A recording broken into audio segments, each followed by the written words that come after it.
Men want friends with benefit situations, but only on their end, not yours, because it's about power. That was one of the most difficult lessons from my tender bender, elder hoe days, is that a lot of men couldn't stand that I just wanted to hook up, because that took all the thrill out of it for them. That took all of the play-in and the coercion and the power and the ego crap that so many men are doing this for. No.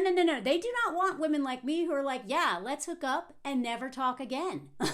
Like some of them did. Those are the men I hook up with. But so many men, the moment I revealed that I didn't want a boyfriend or to date or like anything, just wanted to hook up and I don't want to know anything about them, this is when they would immediately start talking to me differently in text, right? And this is particularly true in the United States. I'm not saying it's just there. I am saying, though, that purity culture is very strong there. And so a lot of men, they cannot imagine a woman being wifey material and a slut bag like me. Those two are separate categories. Never the two shall cross, right? And most importantly, they don't like when you are doing to them what they're doing to you, because that all of a sudden makes you eyeball to eyeball equals, and that's not what they want. These men want the upper hand. So sometimes men couldn't handle friends with benefit situation because they would fall for me or whatever, but usually they didn't even want it to begin with, because they want to have the upper hand. So many men are obsessed with having power over women, and they don't want anything but a situation where they have the most power. One of my guy friends actually just said it straight up like this. This is when I lived in New York, and I was talking about how I was hooking up with this dude, and like he kept wanting to hang out with me, and I didn't want to go on dates. I just want to hook up. And he was like, sounds like you have all the power in this relationship, because just think of business, especially because men think of everything as like transactional, right? When you're negotiating, whoever has the most to lose is the one with the least power in any negotiation, right? And as soon as you reveal as a woman on any of these dating apps that you don't have anything to lose, like you don't care, you don't want anything, all you want is your licked and bye-bye, then they're like, crap, I'm not going to be able to, breadcrumb her or lie to her face and promise her blah, blah, blah, blah, blah, and then keep her hanging on. You're not going to be able to control me with my nervous system or my attachment styles or my desperate need to not be abandoned like daddy did, right? And these men, they do not want women that they can't have a hold over. And so honestly, it was really hard to find men to hook up with, because they immediately became not interested when they realized that I don't give a fork about them or their approval or anything other than just schmegs. And that's why a lot of people are like, well, why don't these men just go to, schmegs workers and blah, blah, blah. Some of them do, but most of them, it's because it's not even about the schmegs. This is what grape culture is about: power. It has nothing to do with schmegs. It's about power. And one of the things I always looked for, just in dating in general or hookups or anything dealing with men in general, but especially in like a romantic or hookup fashion, the one thing I always looked for was a sense of entitlement. That is a non-negotiable. And I was like, where is it? There, right there. A sense of entitlement could come from me saying, hey, do you like to eat? And them being like, only if you do it first. Blocked. A sense of entitlement could be sending one-word messages to me.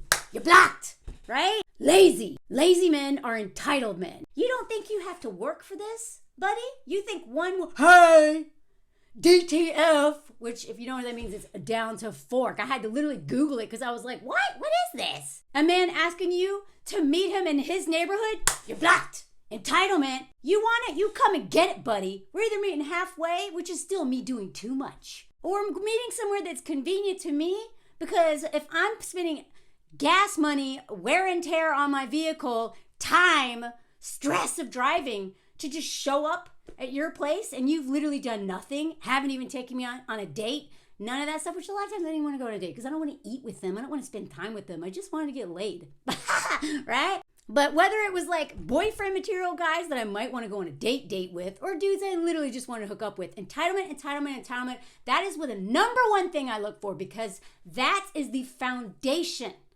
of grape culture. Selfishness and entitlement, right? And from that comes violence, coercion, trickery, and all that stuff. So there's a reason why in my dating profile, I didn't say not looking for a relationship or anything like that, because these men would have talked to me differently right out of the gate. Right out of the gate. I immediately start talking to them like I'm a schmegs worker that's not getting paid even. And I love schmegs workers. I respect that occupation. You're doing the Lord's work. And as somebody who interviewed a lot of schmegs workers for several articles that I did, as a journalist, they're doing more emotional labor than anyone can even imagine. Sometimes that's actually all they're doing because these men are so freaking lonely. God, the stories that I have. These men, they don't even want to have schmegs. They just want to complain about their wife or talk about having brain cancer or literally anything, because they would rather pay a schmegs worker than a therapist. Right? So yeah, when you do find someone to hook up with, if you do, and that's what you want, I would suggest not being friends with them, because that's how you catch feelings. But most of these men don't even want a friends with benefit situation. They only want it a one-sided one. And they want to be the person who is, pulling you along slowly and giving you just enough by lying to you, manipulating you, promising you things, but they will never commit to you. They keep you on tap. And then as soon as they find a girl they actually like, they're gone. Schmegly empowered women who center their pleasure and don't need the approval of men and do walks of hell yeah instead of walks of shame. We're one of the biggest threats to the patriarchy. These men hate us. And I know, because I've literally gotten trolled online and in 17 tabloids around the world for daring to have an active schmegs life and talking about it in Glamour magazine. And even making it into the dictionary as a number one example back then when it came out of a cougar. They hate women like me. I have never gotten so much hate in my life until I talked about just hooking up with men and not wanting anything else from them, because now they got no power. And that is the threat to patriarchy and their fragile little egos, because they hate themselves so much. Having power over me and whoever else they have power over is the only thing that gives them a sense of purpose and makes them feel